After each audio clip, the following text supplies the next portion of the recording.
Bonjour à toutes et à tous, bienvenue pour cette nouvelle édition du journal de la rédaction ce vendredi 3 août. D'abord les prévisions météo. De nouveau, fut une belle journée d'été, un beau week-end ensoleillé puisque ces prévisions météo, vous pouvez les étaler sur 3 ou 4 jours. On aura du soleil jusqu'en début de semaine prochaine avec des températures tout à fait estivales, supérieures au normal de saison d'ailleurs. En ce vendredi, 23 degrés à Dunkerque, 25 à Calais, 27 à Boulogne, 31 degrés à Saint-Omer jusqu'à 33 cet après-midi donc à Lille. Et pour le week-end, pour la semaine prochaine, ce sera globalement les mêmes prévisions de soleil et de température supérieure au-dessus des normales. On en reparlera bien sûr après le journal. Une première image tout d'abord dans cette édition, vous l'avez peut-être remarqué en prenant la route dans la métropole lilloise, il y a plusieurs chantiers d'envergure. Certes, il y a un peu moins de monde sur les routes durant cet été, mais il y a tout de même d'importants embouchons car il y a des travaux, notamment sur la RN 356, autrement appelée la voie rapide urbaine, entre Lille et Ouascal vers la 22. La route est fermée totalement depuis le 29 juillet jusqu'au 19 août dans le sens Belgique-France vers Lille. 5 km de travaux pour refaire entièrement la chaussée, mais aussi l'assainissement et les équipements. Dans l'autre sens, vers la Belgique, la circulation se fait normalement, mais c'est vers Lille que la route est fermée, donc déviée par la 22, la RN 227 vers Villeneuve d'Ascq. 3 semaines de travaux et l'accès au centre de Lille est particulièrement compliqué, mais évidemment ces travaux sont nécessaires. Écoutez pourquoi, avec une responsable de la DIR Nord au micro de Nicolas Lebrun. Au-delà de la chaussée, on travaille sur le réseau d'assainissement. Donc le réseau d'assainissement, c'est tout ce qui est gestion des eaux pluviales et des pollutions accidentelles.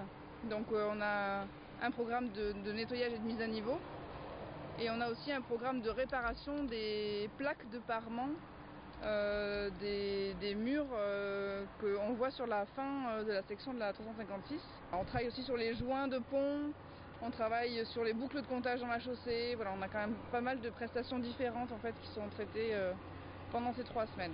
On bénéficie du trafic affaibli du mois d'août. Et ce qu'on constate sur les axes prioritaires, en tout cas autour de la métropole, c'est des trafics comparables à des trafics chargés hors vacances scolaires.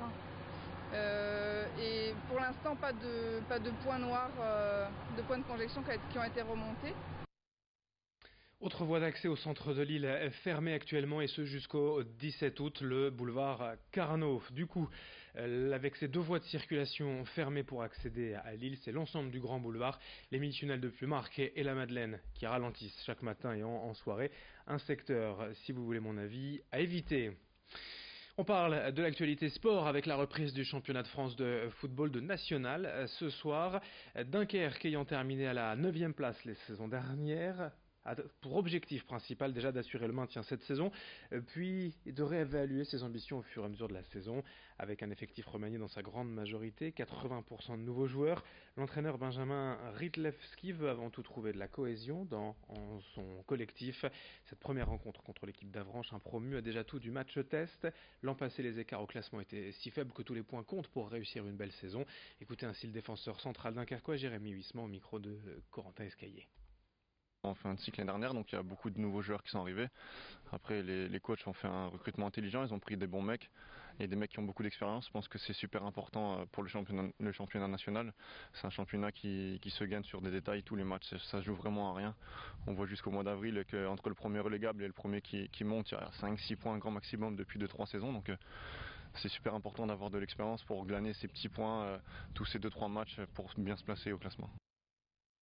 De son côté, l'autre club de la région nationale, l'autre club du littoral, d'ailleurs l'USBCO se déplace en région parisienne à Drancy ce soir pour un match à 20h. Après avoir terminé 7e l'an dernier du championnat, les Boulonnais veulent faire mieux mais ne parlent pas non plus de monter en Ligue 2.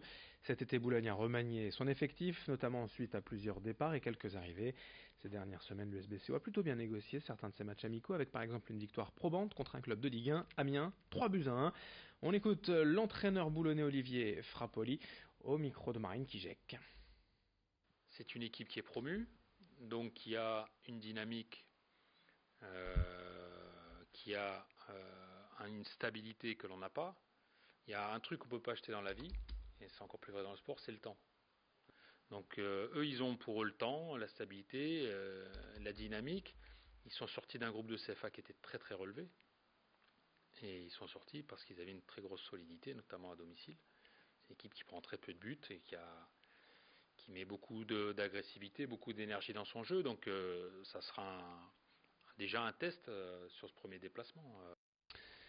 Avranches contre Dunkerque et Drancy contre Boulogne ce soir à 20h pour la reprise du championnat national. Sachez qu'en Ligue 2, Valenciennes joue ce soir à Sochaux, la deuxième journée du championnat après avoir remporté son premier match. Lens de son côté joue son premier match de la saison à domicile à Bollaard. Ce sera demain à 17h face au Red Star. Encore une semaine d'attente pour la Ligue 1 et pour le LOSC, on en reparlera bien évidemment.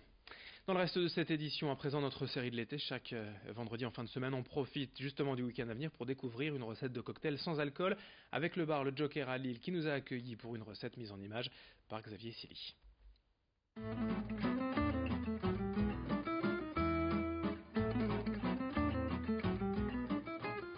Bonjour, bienvenue au Joker, bienvenue dans la saga de l'été sur les cocktails sans alcool. Là on va partir direction plein sud sur la fraîcheur avec le melon. Donc on va travailler sur un cocktail sans alcool autour du melon, de l'orange et avec un sirop de poivre 5B. Donc on va commencer avec le melon.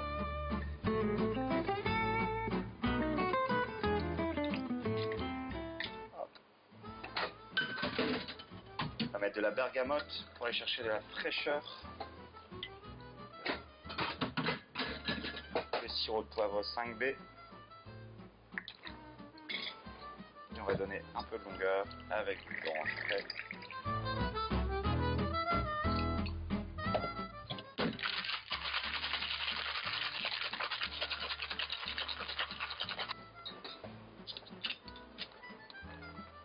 Et c'est parti.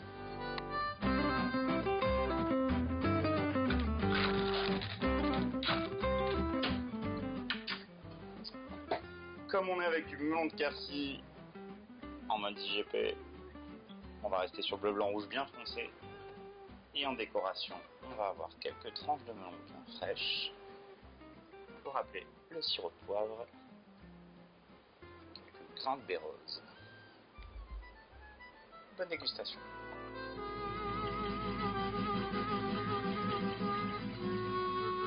Une dégustation sans modération pour ce cocktail sans alcool.